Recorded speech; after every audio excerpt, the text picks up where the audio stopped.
va vous présenter, en fait cet après-midi va se dérouler en plusieurs étapes.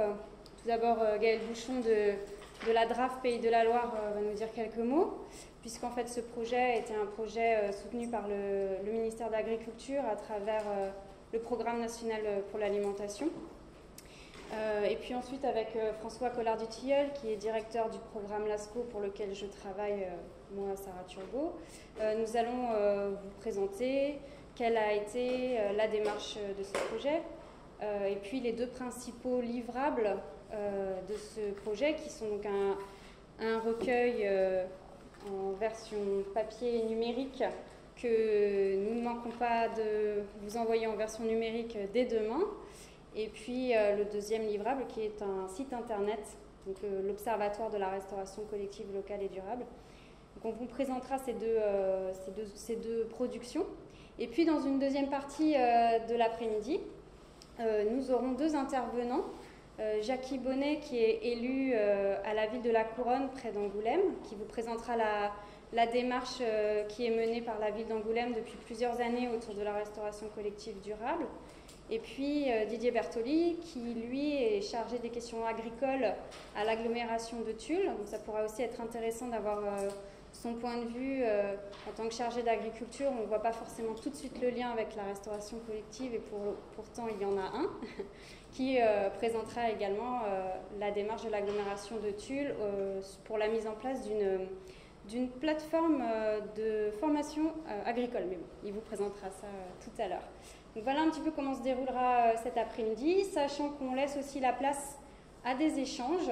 Je sais qu'il y a parmi vous des personnes qui s'intéressent aux thématiques agricoles, aux thématiques d'alimentation durable, à la restauration collective, soit parce que vous êtes des chercheurs, des universitaires, soit parce que vous êtes vous-même porteur d'un projet, soit parce que vous êtes dans une réflexion ou vous êtes par exemple élu ou agent d'une collectivité, vous vous réfléchissez à une démarche autour de l'alimentation ou de la restauration collective. Et ce qu'on voudrait aussi favoriser cet après-midi, c'est vraiment également le partage d'expériences. Et c'est pour ça qu'on a fait venir Monsieur Bonnet et Monsieur Bertoli, parce qu'on ne pouvait pas présenter l'ensemble des projets et des expériences qu'on a pu étudier au cours de notre démarche, de notre enquête. Mais on voulait quand même avoir des témoignages aujourd'hui. Donc sans plus attendre, je laisse la parole à Gaëlle Bouchon.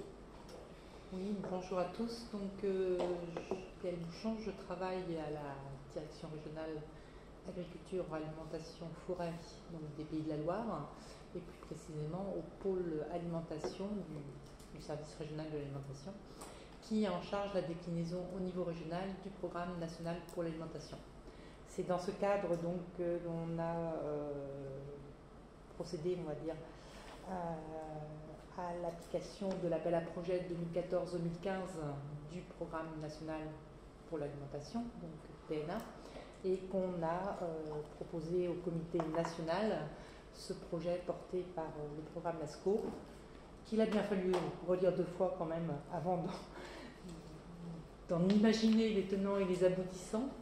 C'était un programme effectivement qu'on pressentait original et ambitieux, d'envergure nationale. Et donc nous avons partagé la joie avec le programme LASCO de voir ce projet retenu à l'appel à projet national, donc lauréat de l'appel à projet national 2014-2015. J'en profite pour dire que cet appel à projet national dans le cadre du PNA a été reconduit en 2015-2016 et est actuellement ouvert encore jusqu'au 30 novembre pour les projets 2016-2017. Ce projet nous a intéressés parce qu'il était effectivement novateur et qu'il présentait un caractère indéniable de permettre en fait de faire partager ensuite tous les travaux qui ont été conduits dans ce cadre et de démultiplier tout ce qui a été expertisé, analysé comme levier pour une alimentation en restauration collective, locale et durable. J'ai toujours du mal à aller jusqu'au bout du nom du projet. Voilà, donc on a eu le plaisir de travailler en particulier avec Sarah au cours de ces 18 derniers mois. On a cherché donc à accompagner le plus possible avec un ensemble de partenaires au niveau du groupe de pilotage. Et donc je vais maintenant laisser la place à Sarah et à monsieur François Collard-Butilleul pour présenter ses travaux sans plus attendre. Merci. Merci à Gaël Bouchon, merci à la DRAF de nous avoir accompagnés, soutenus, aidés. Et puis, merci à Sarah parce que c'est elle qui a coordonné, je dirais même que c'est elle qui a co-dirigé ce programme et de main de maître. Et en fait, ce que ça nous a appris, c'est d'abord d'avoir une vision globale sur, en gros, tout le territoire français. On n'a pas cherché du tout l'exhaustivité. On a cherché à avoir des représentations qui nous permettent de couvrir l'ensemble du paysage de politique publique. Et on avait aussi le souhait de comprendre ce qui marche, pourquoi ça marche, ce qui ne marche pas, pourquoi ça ne marche pas. Alors, dans la restitution, c'est vrai qu'on ne présente pas les expériences qui n'ont pas marché. Mais celles qui n'ont pas marché, elles nous apprennent beaucoup aussi. Simplement, c'est plus difficile de présenter les expériences qui ne marchent pas. Ce qui est important, c'est de comprendre pourquoi. Et ça nous a conduit à identifier un certain nombre de verrous, de difficultés. On en reparlait encore, il y en a beaucoup. Verrous et difficultés sur lesquels on va continuer de travailler, en particulier avec Thomas Bréger, qui est quelque part par là, dans un autre cadre. Alors, qu'est-ce que c'est finalement? Pourquoi est-ce que des chercheurs comme nous s'intéressent à la restauration collective? En quelques mots, parce que sinon je vais me faire rappeler à l'ordre,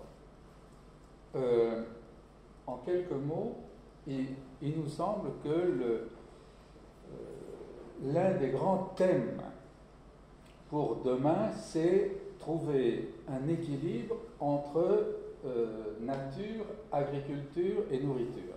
Voilà. On a des problèmes sous ces trois angles.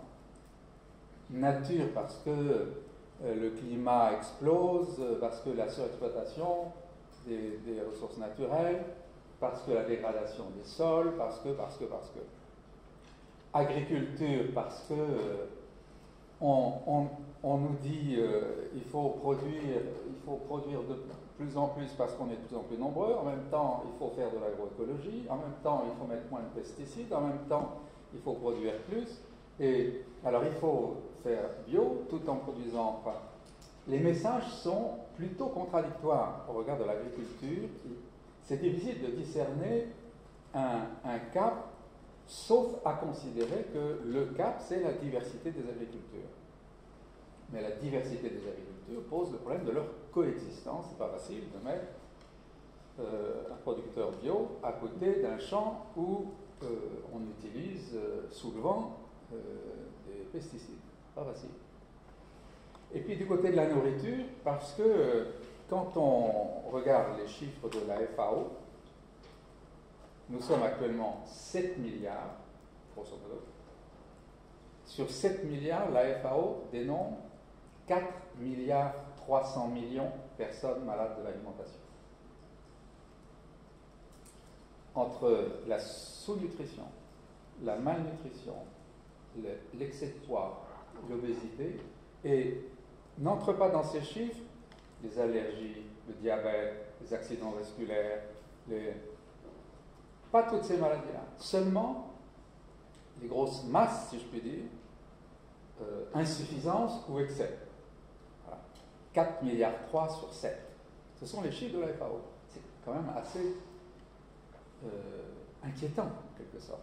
Et en même temps qu'on constate ça et que le système paraît s'en accommoder, finalement, puisque non seulement le système s'en accommode, mais on pourrait presque penser que l'horizon, c'est au développement de ce système de libre-commerce, de libre-échange, de transport multidestination de ce qu'on mange, c'est-à-dire de traitement de la nourriture comme une marchandise ordinaire.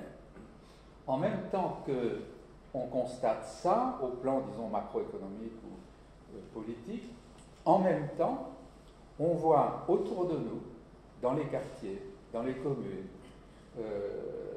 chez les uns et chez les autres, un désir, un souhait, une volonté, des milliers d'initiatives qui cherchent à se nourrir plus intelligemment, qui cherchent à se nourrir en ayant un impact sur une agriculture elle-même plus proche de la protection de l'environnement, et qui cherchent à se nourrir en respectant la nature pour les générations futures. Donc il y a ces deux mouvements tout à fait en haut. Les politiques, les grandes politiques sont des politiques d'exportation, de commerce, de production, d'échange, de PIB, de croissance, etc.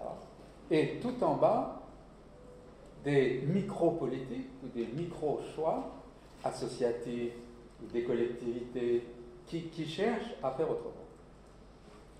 Et donc, comment concilier les deux? Comment on peut faire pour faire bouger le haut à partir des initiatives du bas? Eh bien, il faut trouver des leviers.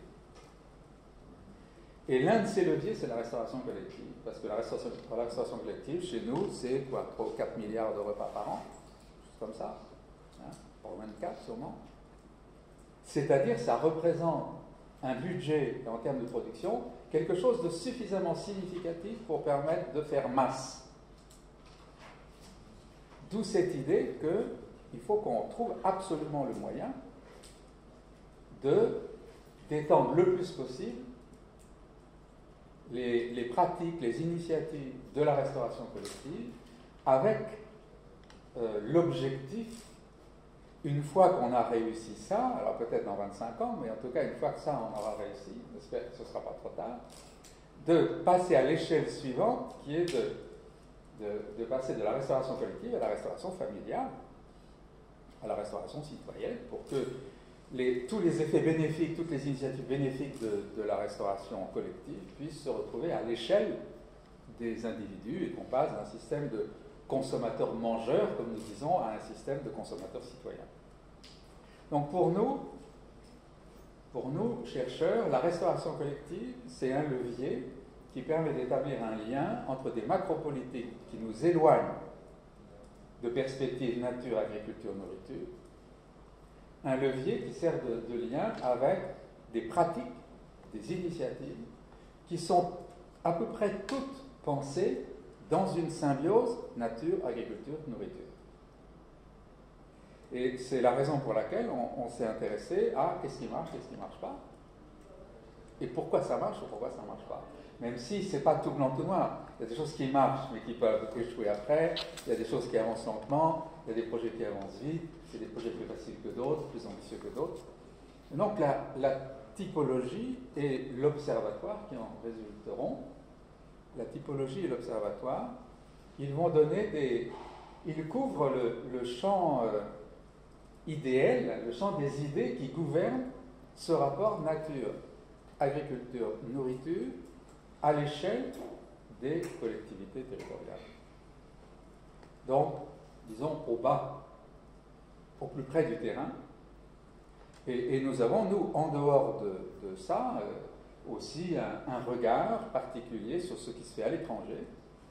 On a eu l'occasion d'aller voir comment ils procèdent en Amérique latine, de voir des expériences qui ont lieu dans d'autres pays, parce que tout le monde, on se rend compte que le monde entier est confronté aux mêmes difficultés.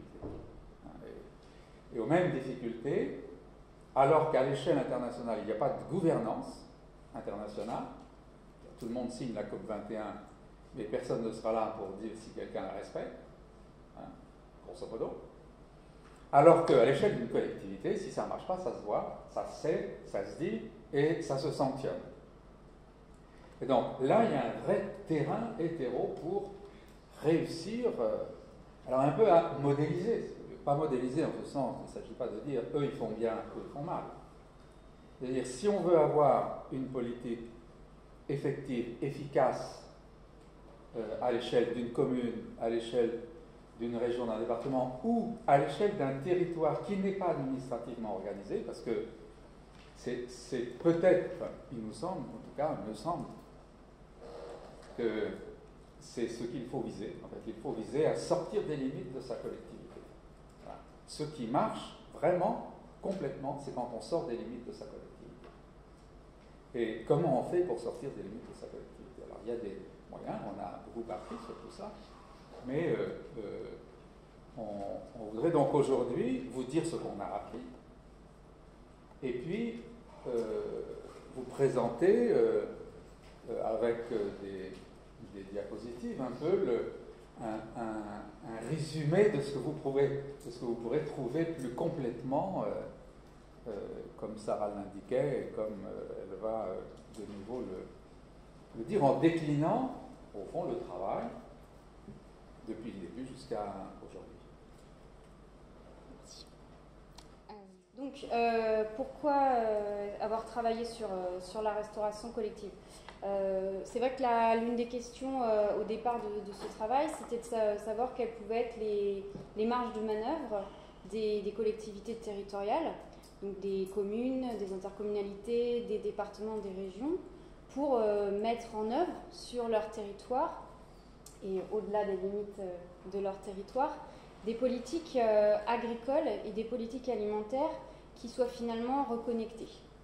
Et c'est vrai que le système alimentaire, qui est la façon dont les hommes s'organisent pour produire, pour distribuer et pour consommer leur nourriture, au sens de l'économiste Louis Malassis, le système alimentaire, il est principalement composé d'acteurs privés, d'agriculteurs, d'entreprises du secteur agroalimentaire, de consommateurs.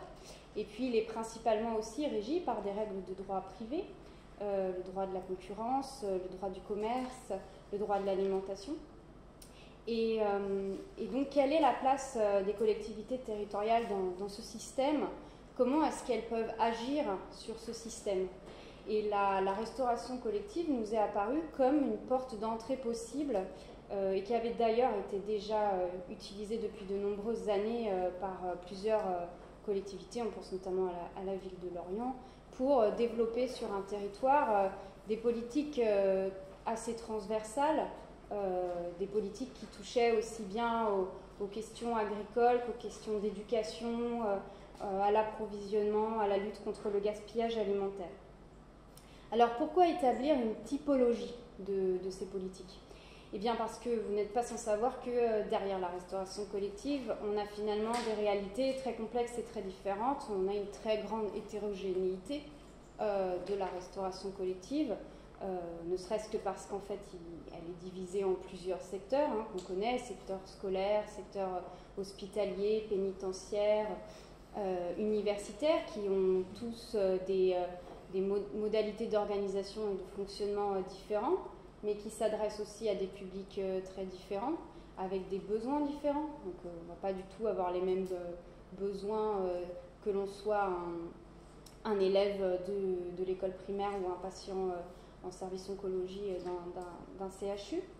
Elle est aussi très hétérogène puisque les modalités de gestion sont très différentes. On a la gestion directe, la gestion concédée, puisque les modalités d'organisation aussi sont différentes. On va avoir des systèmes de restauration collective organisés en cuisine centrale qui vont produire la nourriture pour des cuisines satellites ou des cuisines qui vont produire des repas directement. On a des cuisines centrales qui vont livrer 14 000 repas quand des unités de production vont livrer 200 repas. Donc tout ça est finalement très différent. Et puis le rôle des collectivités aussi est différent.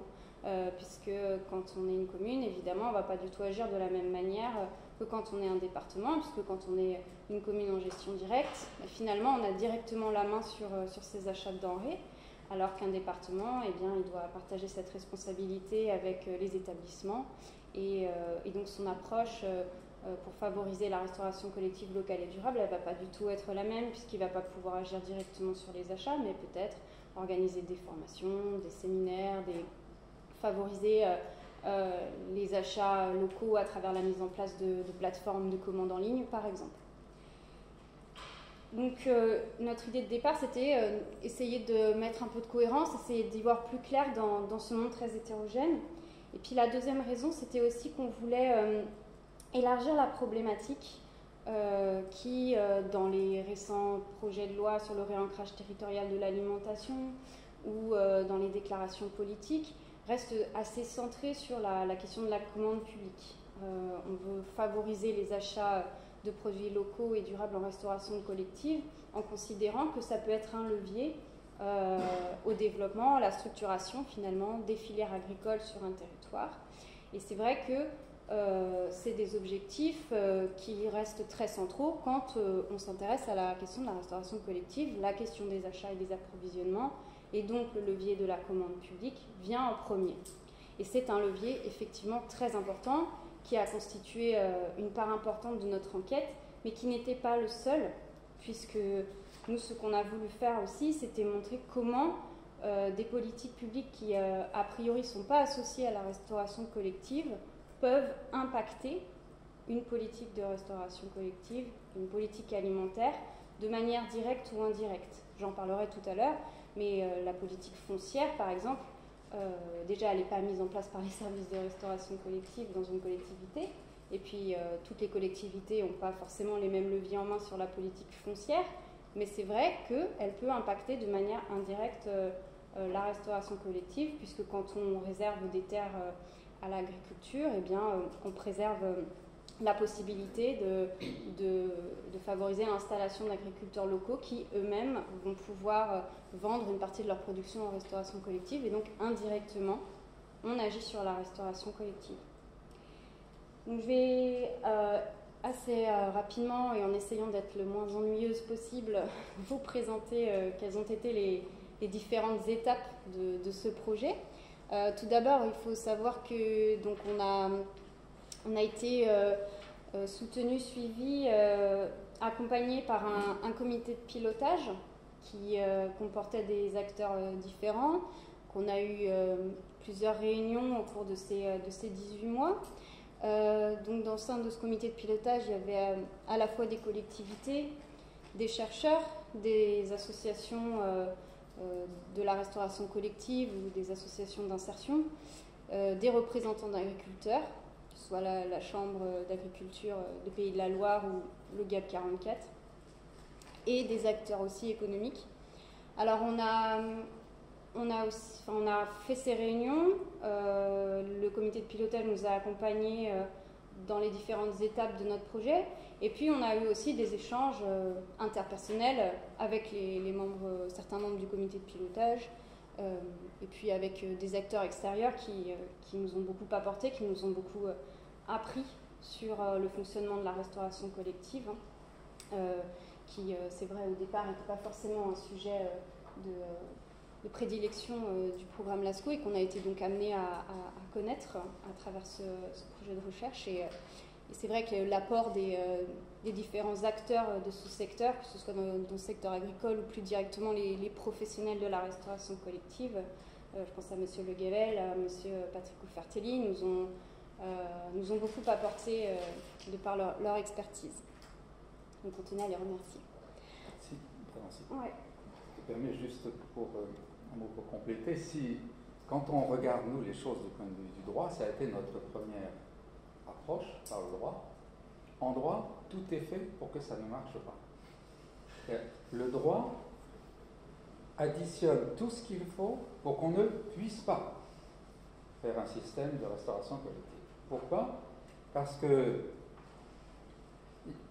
le droit des collectivités territoriales, alors les communes, comment avoir une politique alimentaire cohérente quand les communes s'occupent des écoles, les départements des collèges, les régions des lycées, le CROUS s'occupe d'autres s'occupent des hôpitaux, les centres de loisirs, les prisons, c'est jamais les mêmes. Comment sur un territoire avoir une politique cohérente ?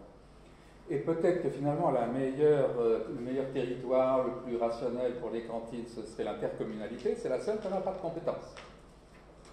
Alors, il faut déjà surmonter ça.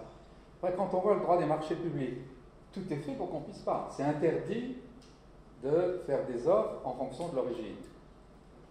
Alors, on le fait quand même, mais on est obligé de contourner tout ça. Et donc, pour réussir quelque chose, il faut d'abord réussir à frauder légalement la loi. Dépasser les obstacles.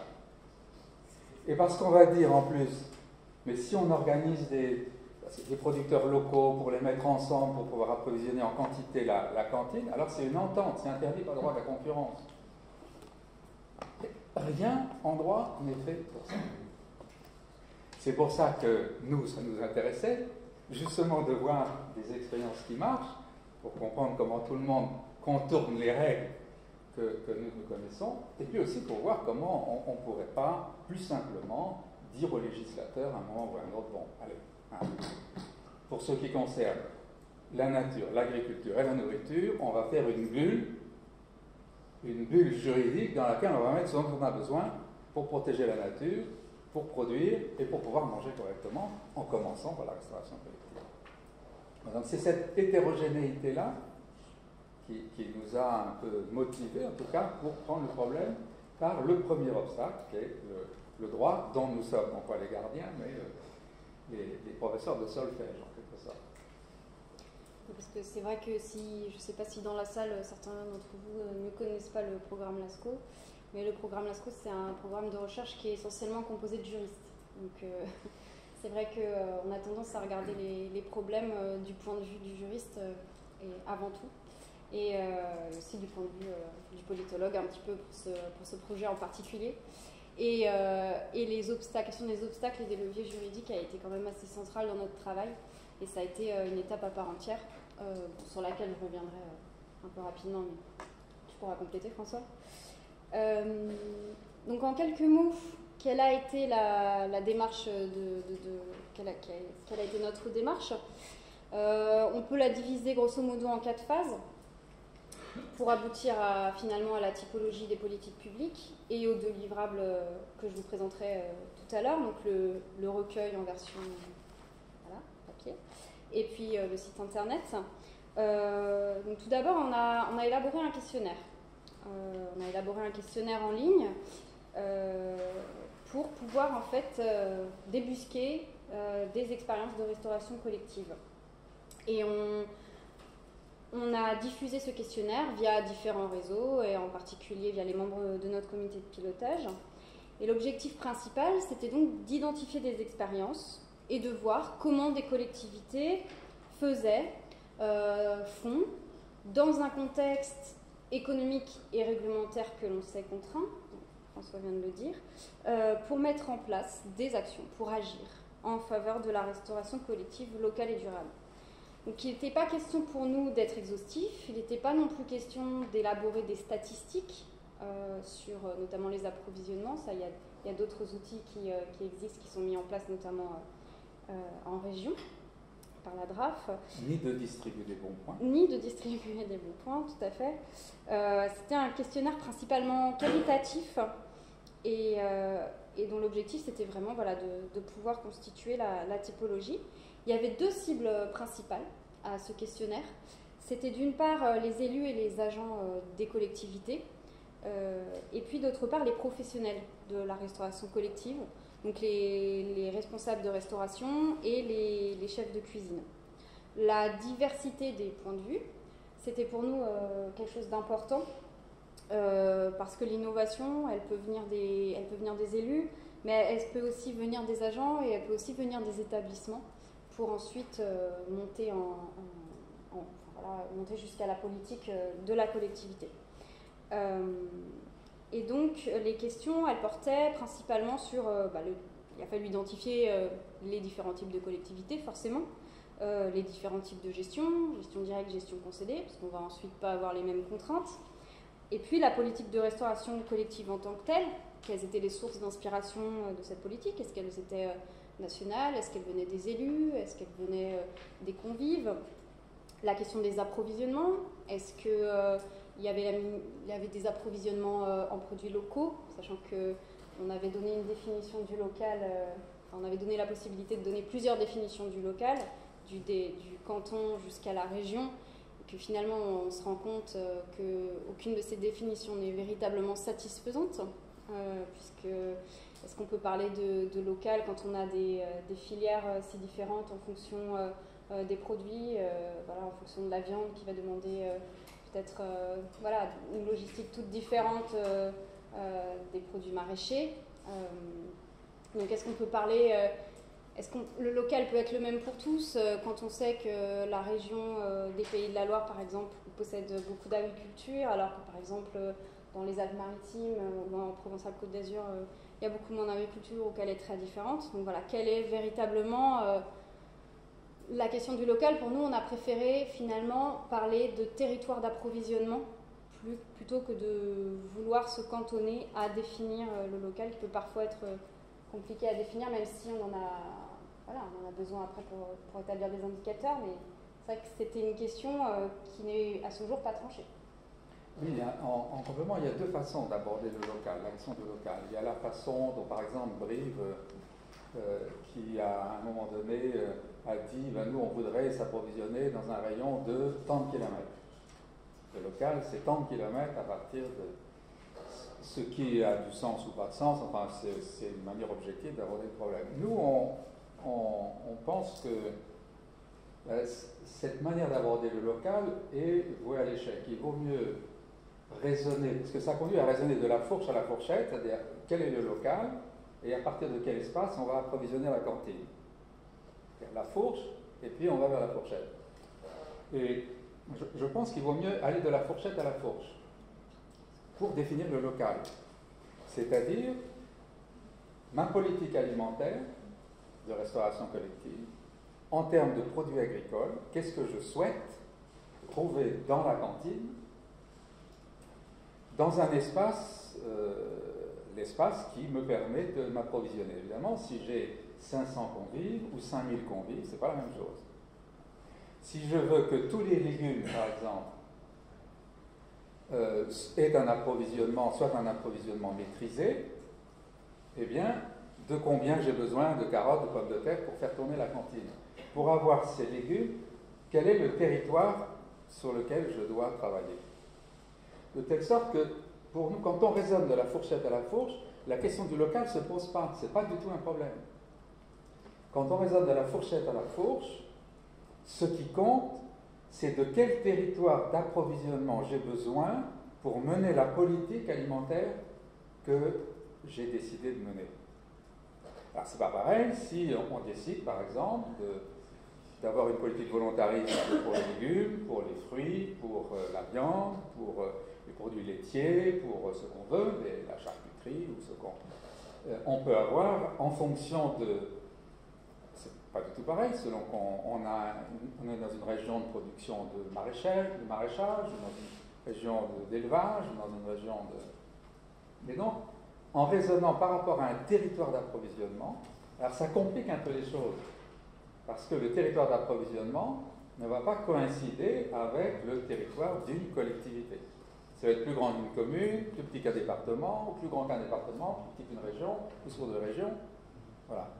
Mais pourquoi sinon avoir une approche quasi idéologique du local? Ça c'est local parce que c'est à moins de 50 km, ça c'est plus local parce que c'est à 300 km.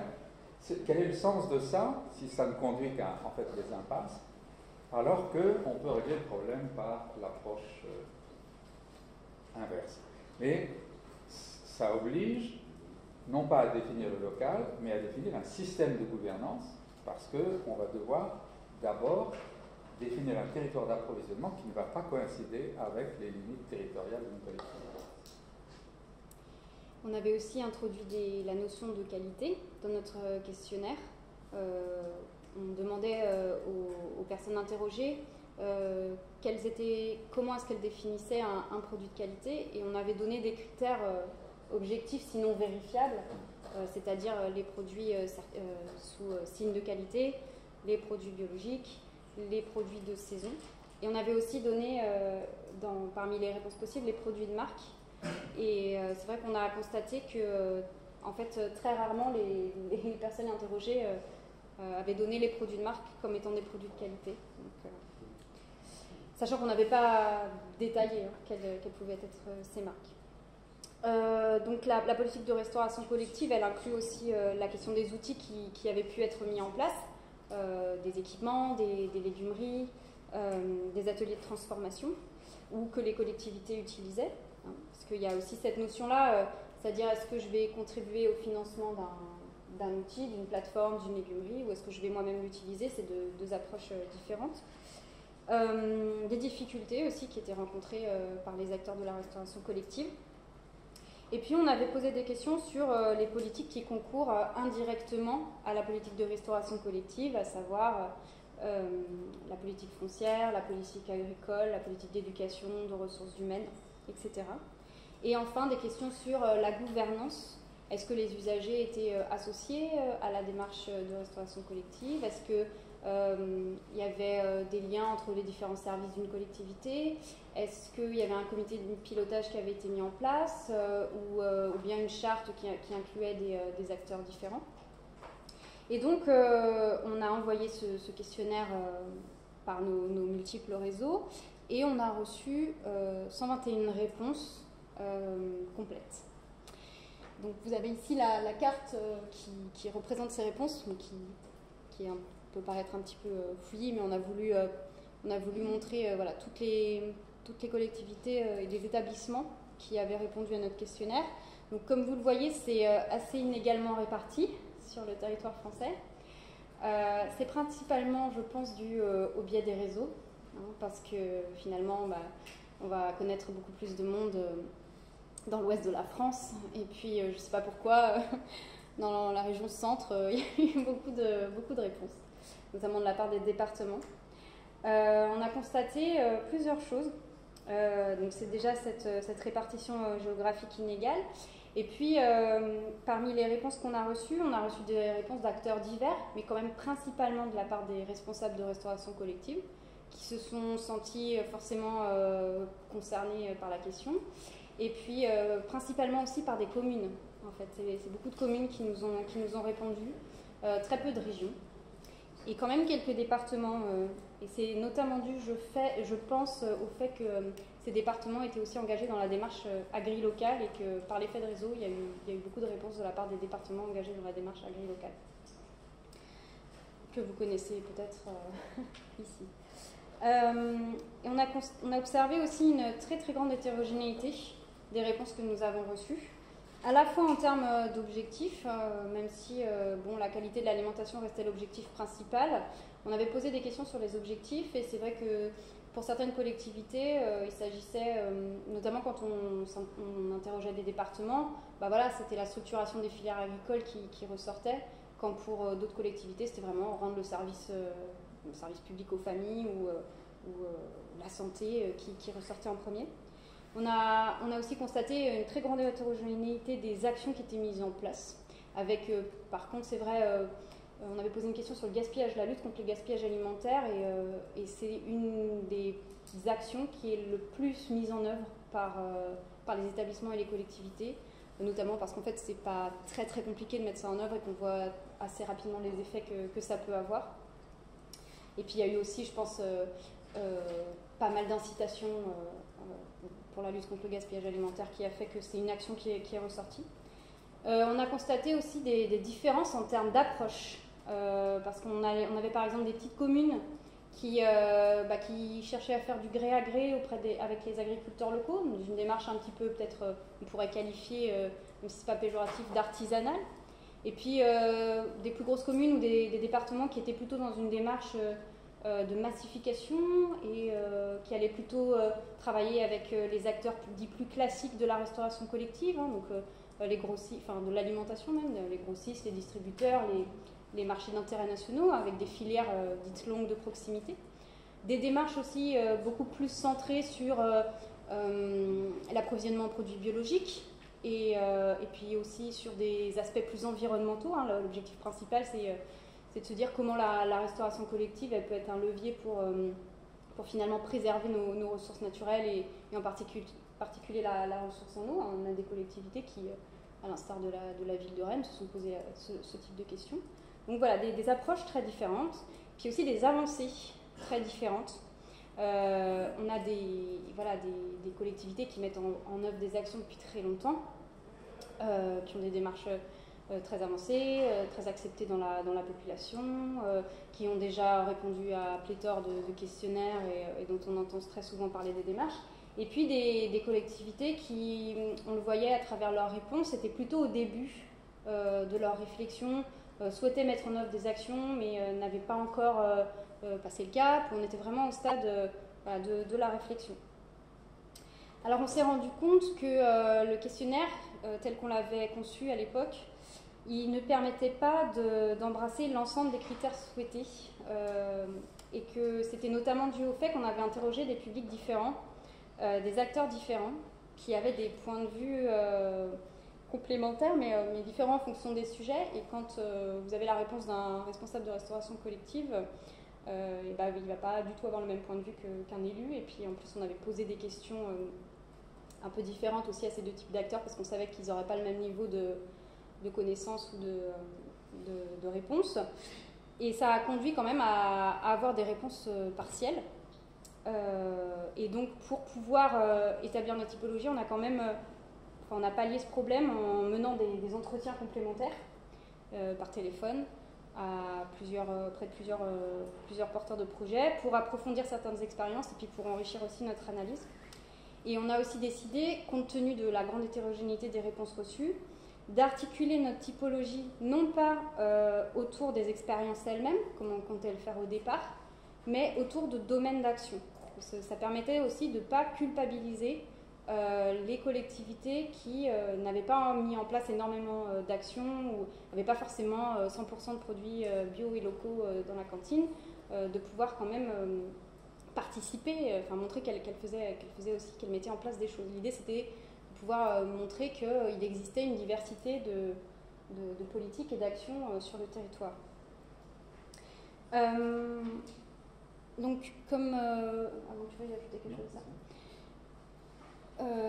Comme François le disait, l'une des étapes, ça a également été d'analyser les obstacles et les leviers juridiques, puisque le programme LASCO, c'est avant tout un programme qui réunit des juristes, et peut-être que certains d'entre vous ont aussi assisté à notre séminaire sur les problèmes juridiques en lien avec la restauration collective. Donc forcément, on a étudié la question de la commande publique, et en quoi le droit des marchés publics pouvait constituer un frein ou un levier pour les achats locaux et durables, avec ce constat que même si a priori les marchés publics n'empêchent pas complètement les achats locaux, il faut quand même mettre en place tout un tas une énorme mécanique derrière et beaucoup d'efforts pour contourner ou en tout cas faciliter les achats locaux, et que si les marchés publics ne sont pas véritablement un obstacle, en tout cas ils ne facilitent pas, ça c'est sûr, les achats locaux. Avec néanmoins des innovations qui avaient été mises en place dans plusieurs collectivités. Et puis on a aussi pris en compte les nouveautés, ou les non-nouveautés d'ailleurs, introduites par la réforme des marchés publics de 2015-2016, avec notamment un travail de Maria Teresa Terencio, qui était stagiaire avec nous, et en quoi les nouveautés introduites par l'ordonnance de juillet 2015 et le décret d'application de 2016 permettaient ou non de donner des billes supplémentaires aux collectivités pour agir sur les achats. Et dans notre recueil, il y a une fiche qui est consacrée à la question des achats et plus particulièrement au marché public, et qui donne aussi des indications sur la manière d'utiliser les différents leviers des marchés publics pour favoriser les achats locaux. On a aussi travaillé sur la question du regroupement, comme tu disais François, des agriculteurs ou des fournisseurs pour répondre à un marché, et en quoi, jusqu'où on pouvait aller aussi sans enfreindre les règles du droit de la concurrence, qui interdit toute entente sur les prix notamment. Et en quoi il y avait encore une fois un décalage entre la volonté des acteurs locaux de se regrouper, de pouvoir travailler ensemble, et puis le droit de la concurrence qui ne va pas forcément dans le même sens.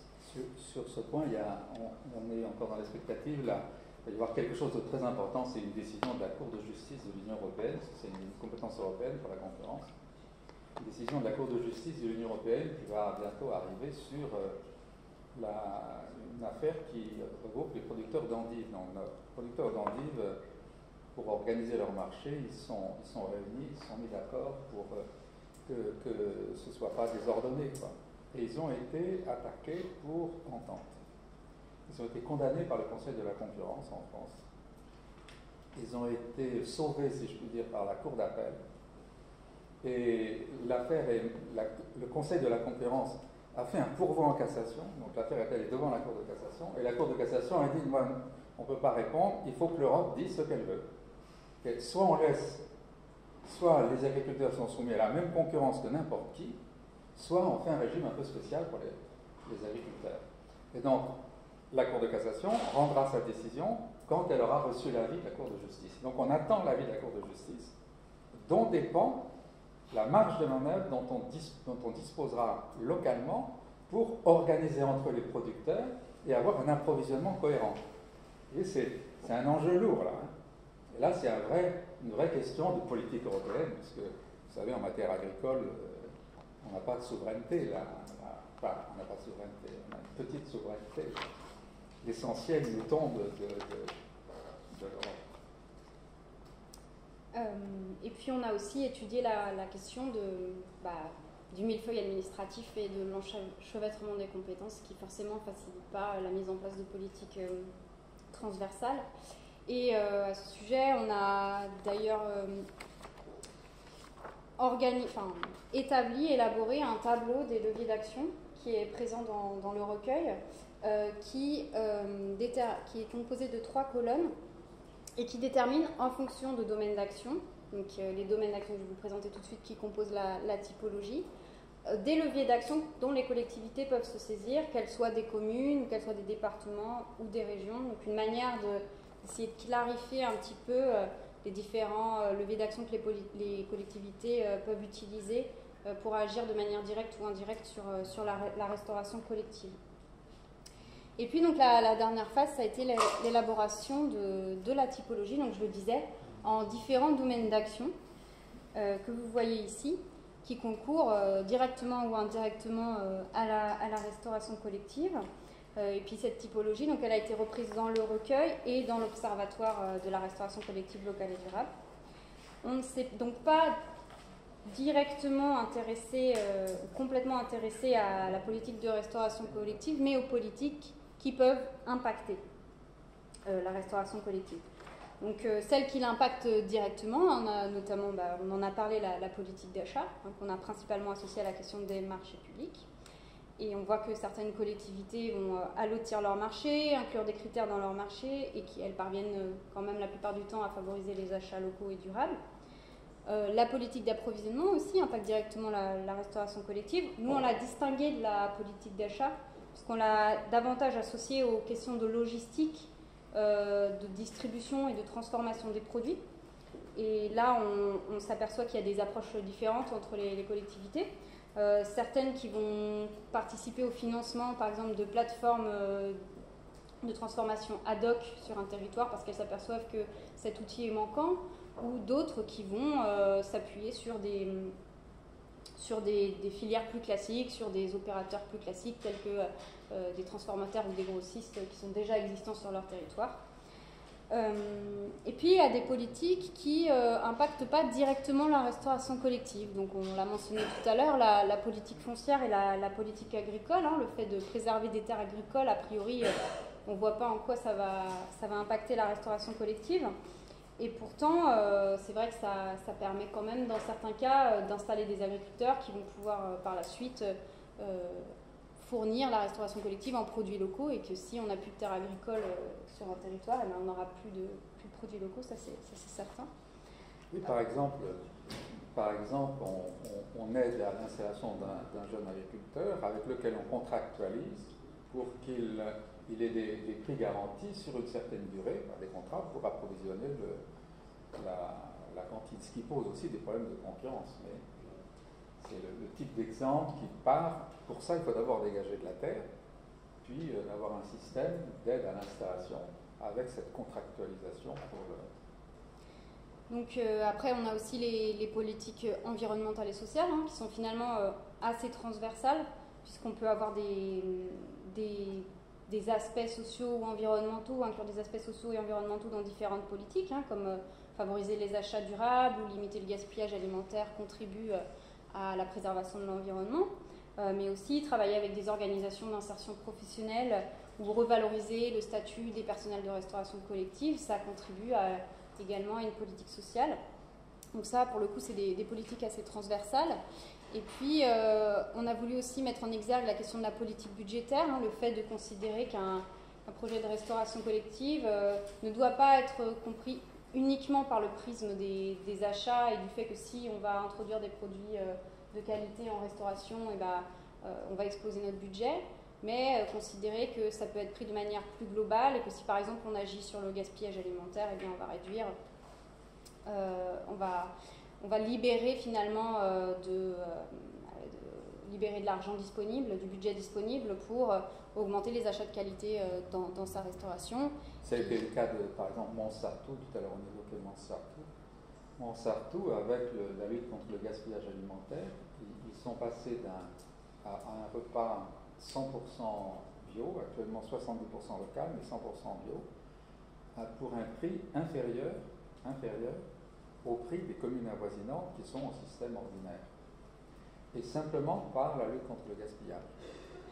Ce qui montre que c'est d'où l'importance de la diversité des politiques. Quand on veut penser un système, la diversité des politiques, savoir tout ce que, comme collectivité, sur quel levier on peut agir pour qu'ensemble, ça fasse un système qui ait un modèle économique. Il faut aussi avoir un modèle économique qui soit positif. Puis, je peux encore citer la question de la gouvernance qui est très importante. Hein, quand on parle d'alimentation, on sait que ça met en jeu une très grande diversité d'acteurs. On en parlait encore tout à l'heure, des syndicats, des associations, des entreprises, des consommateurs. Et puis, quand on a aussi une démarche transversale qui va toucher différents services d'une collectivité, à la fois le service restauration collective, mais aussi le service aménagement, la direction des ressources humaines, la direction de l'éducation, etc. On a besoin de mettre en place un pilotage de projet, de faire aussi se réunir les acteurs autour de la table.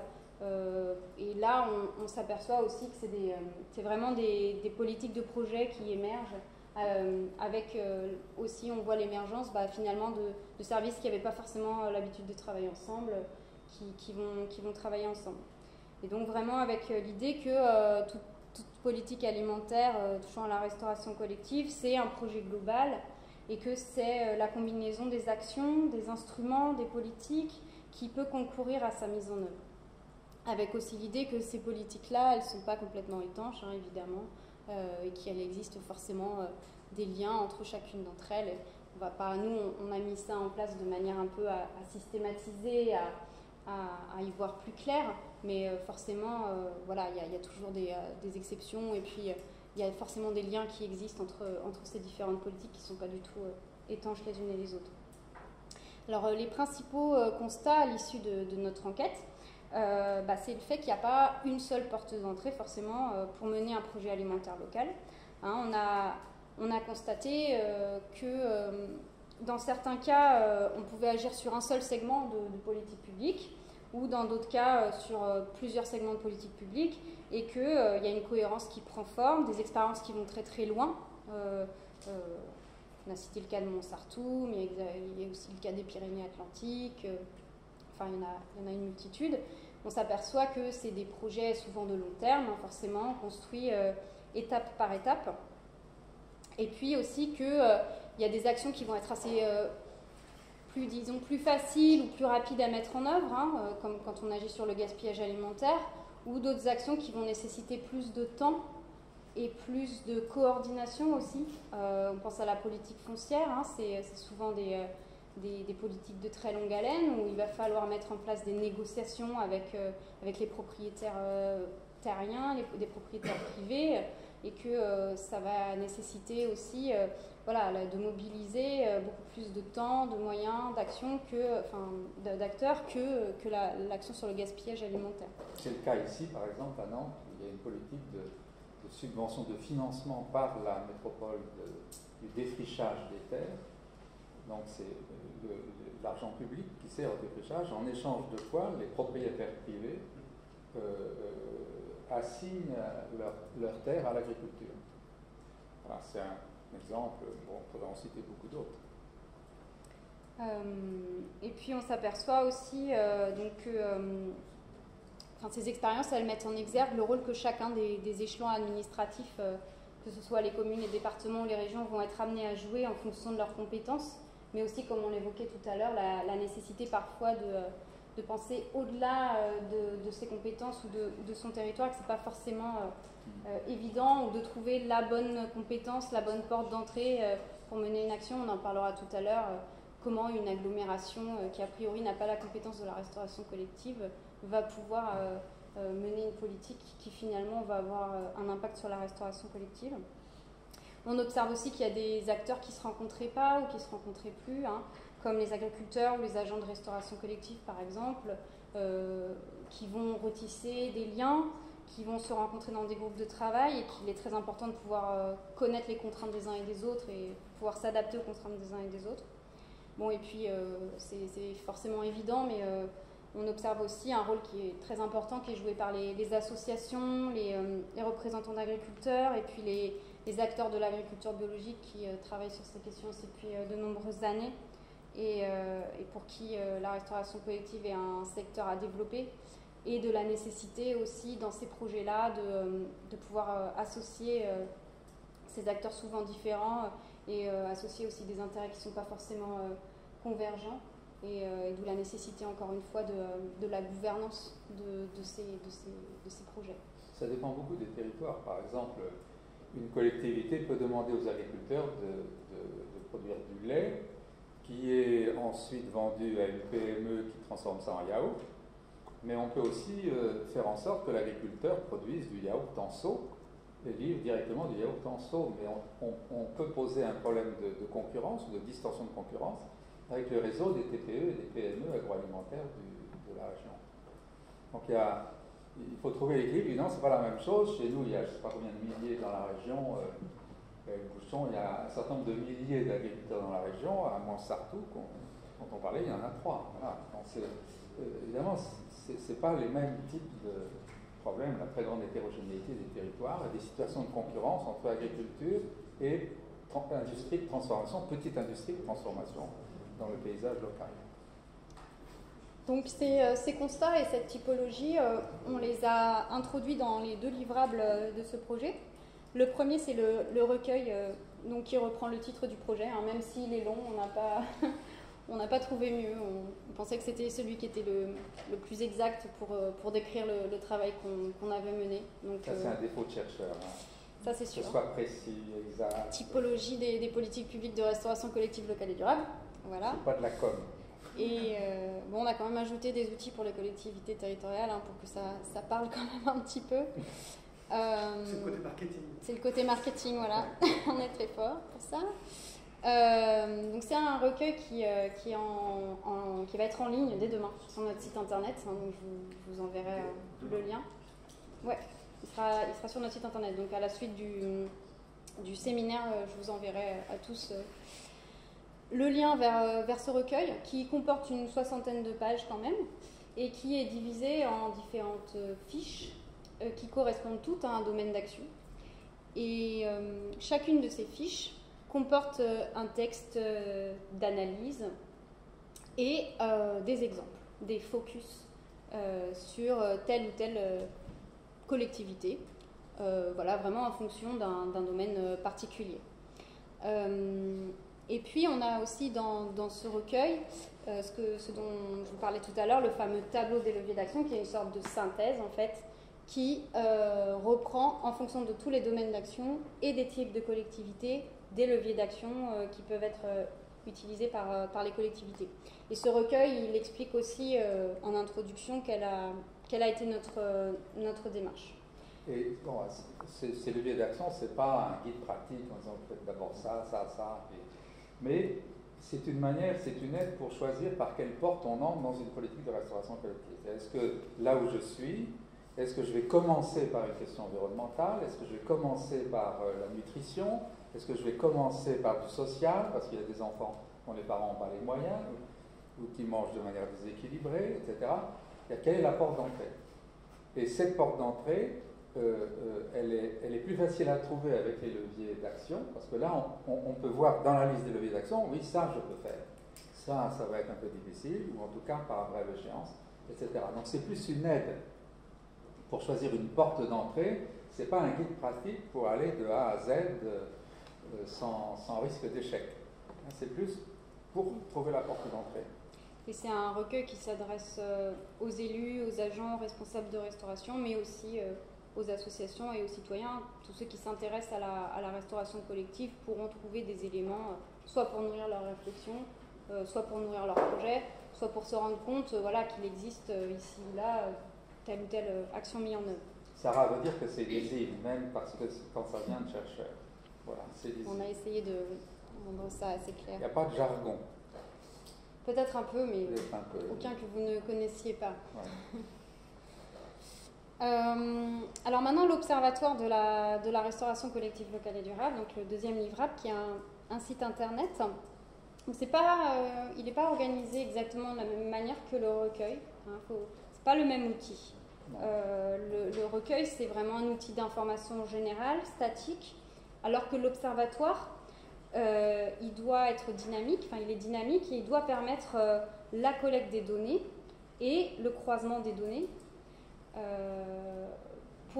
et puis le partage des expériences.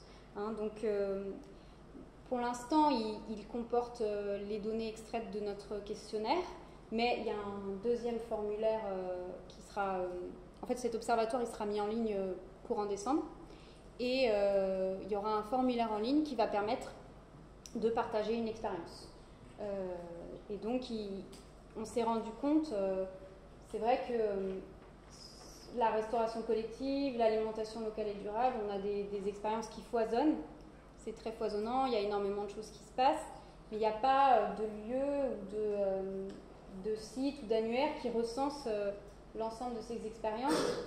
Et donc, bon, l'objectif, ce n'était pas évidemment de recenser l'ensemble des expériences, mais de donner au moins la possibilité de regrouper ces expériences sur un site internet et que n'importe quel élu ou agent de collectivité qui souhaite savoir ce qui se passe près de chez lui ou qui souhaite savoir ce qui se passe dans tel ou tel domaine puisse avoir accès à de l'information. Ou mettre à jour ce qu'il a dit. Par exemple, on va parler de l'exemple de la couronne. La couronne, ce n'est pas un exemple complètement achevé, c'est quelque chose, un processus en cours. Et donc, on espère, dans 1 an, dans 2 ans, il y aura ils seront allés plus loin, et donc ils pourront mettre à jour le site pour mettre à jour les informations qui sont présentes ici, ou bien une collectivité qui pour l'instant n'a pas répondu, qui voudrait répondre, eh bien, il pourra ajouter son expérience à celle existante. Donc l'observatoire, il fonctionne comme un annuaire et comme un moteur de recherche, donc qui permet de partager une expérience via un formulaire en ligne, donc là vous voyez, partager une expérience, qui permet de rechercher aussi des expériences selon plusieurs critères. Ces critères, ils peuvent être géographiques, vous pouvez chercher une expérience près de chez vous, dans votre région. Ils peuvent être aussi thématiques, hein, on voit ici, je choisis un domaine d'action. On peut rechercher par exemple des expériences où des collectivités ont agi plus particulièrement sur la question de l'éducation ou sur la question environnementale ou agricole. Le critère, il peut être aussi le type de collectivité. On peut rechercher des expériences qui ont été uniquement menées par des communes ou par des départements ou par des régions. Ou le type de gestion, directe ou indirecte. Donc l'observatoire, il s'articule autour de 2 types de contenus principaux qui sont les fiches thématiques et les fiches collectivités. Alors les fiches thématiques, elles reprennent les politiques publiques dont je vous ai parlé tout à l'heure. Donc là par exemple, vous avez l'exemple de la politique d'achat. Alors pour chaque fiche, on a un petit texte d'explication qu'on peut agrandir, donc on peut lire plus ou moins en fonction du temps qu'on a. Et puis on a des exemples de collectivités qui mettent en place des actions. Par exemple là, on a des exemples de collectivités qui ont alloti leur marché, plus de 15 lots. Et ces collectivités, elles défilent sous forme de liste et elles peuvent aussi elles sont aussi localisées sur une carte. Dans chacune de ces fiches, on a également des focus, donc qui reprennent les focus du recueil sur, par exemple, là, la politique d'achat de qualité de la ville de Lorient ou le marché expérimental de la ville de Rennes et de la collectivité Hauts du bassin rennais. Donc, si on veut avoir un exemple de ce qui se fait. Et ce qui est important de savoir, c'est que il y a des liens qui existent entre les deux types de contenus, entre les fiches. Donc, par exemple, quand vous êtes sur la fiche thématique et que vous souhaitez en savoir plus sur une action menée par une collectivité, vous pouvez cliquer sur le nom de la collectivité et vous allez tomber sur la fiche collectivité correspondante. Ou alors, vous savez que cette fiche thématique, elle est en lien avec d'autres fiches, par exemple, typiquement les approvisionnements et les achats ou les approvisionnements et l'agriculture. Et donc, vous pouvez naviguer entre les différentes fiches. Il y a vraiment des liens qui existent entre les différents contenus de cette plateforme et qui permettent de s'informer sur ce qui est fait, soit par une collectivité, soit dans un domaine d'action particulier. Et la fiche collectivité, donc là, j'ai pris un exemple au hasard. La commune de Nantes, en gestion directe, avec des marchés publics, la taille de la commune. Tout ça, c'est des filtres de requête. Vous avez un lien vers le site de la collectivité et les domaines d'action de cette collectivité. Donc ça, c'est des données qui sont issues de notre questionnaire. Donc on a dû faire un choix, on a dû sélectionner certaines informations au détriment d'autres. Donc ça peut paraître peut-être incomplet, mais ce qu'il faut savoir, c'est que ça doit aussi s'alimenter au fil du temps. Et que l'important, c'est aussi de voir que finalement, dans tel ou tel domaine d'action, il y a telle commune qui fait ça, telle collectivité qui fait ça, et de pouvoir ensuite aussi, pourquoi pas, prendre contact, aller plus loin, aller sur son site internet. Il y a 3 moyens d'interroger la plateforme, je le disais, soit par des filtres de requête, donc on peut rentrer des critères et obtenir une liste de collectivités en fonction de ces critères, soit par une thématique. Donc on rentre une thématique et on tombe sur une fiche thématique correspondante. Et cette fiche thématique contient une liste de collectivités sur laquelle on peut cliquer pour aller voir l'action de telle ou telle collectivité, ce qu'ils font concrètement. Et on peut aussi interroger la plateforme via une carte. Et donc là, en cliquant sur une collectivité, on tombe directement sur sa fiche. Parce que c'est sûr qu'il y a 10 manières différentes, ou 50 manières différentes d'avoir une politique foncière qui impacte la restauration collective. Donc, on va trouver une liste de 25 communes ou 15 communes, et si on clique sur l'une, on va avoir une action, mais si on clique sur une autre, on va avoir une autre action dans le cadre de la politique foncière. La diversité des expériences doit aussi être présentée de cette manière. Et puis, on a aussi, donc, sur la page d'accueil, le tableau des leviers d'action, donc, qui est issu du recueil, qui permet de filtrer aussi en fonction du type de collectivité les différentes actions qu'on peut mettre en place et qui permet aussi d'accéder aux fiches thématiques en cliquant sur la colonne politique, enfin la colonne thématique. Donc, si on clique sur politique foncière, on tombe sur la fiche politique foncière, etc. etc. Donc, en fait, c'est pensé comme un outil où il y a différentes portes d'entrée pour s'informer sur la restauration collective et sur ce qui est fait.